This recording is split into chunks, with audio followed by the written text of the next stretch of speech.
শুভ সকাল বন্ধুরা। আজকে 7 নম্বর দিন। আজকে আমাদের 7 নম্বর দিনে সবাইকে অনেক অনেক স্বাগতম। তো দেখতে দেখতে আমরা 7টা দিন কাটিয়ে দিলাম। আজকে আমি বলবো যে আমরা 7 দিনে কত টাকা ইনকাম করেছি। তো ভিডিওটা শেষ পর্যন্ত দেখুন, আর ভালো লাগলে একটা করে লাইক করুন, শেয়ার করুন, আর অনেক অনেক যদি ইউটিউবে দেখে থাকেন তাহলে একটু সাবস্ক্রাইব করে দিন। Thank you. তো আজকে তো দিনটা ভালো, খারাপ না, আজকে দিনটা অনেকটা অর্ডার মেরেছি। তো আজকে 10 ঘন্টায় মোটামুটি আমি 28টা অর্ডার মেরেছি।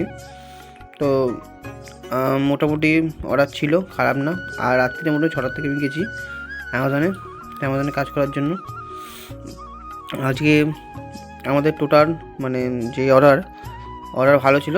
তো আজকে আমাদের টার্গেট হয়েছিল 159 টাকা। আমরা মোটামুটি ওই 6,600 টাকার মতো পাবো।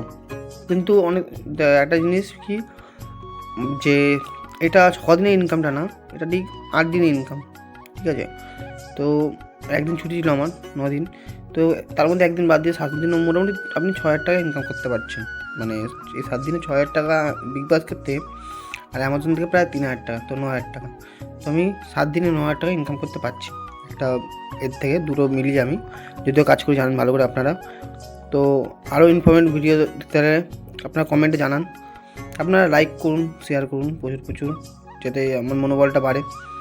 আর ভালো লাগলে ভিডিওটা একবার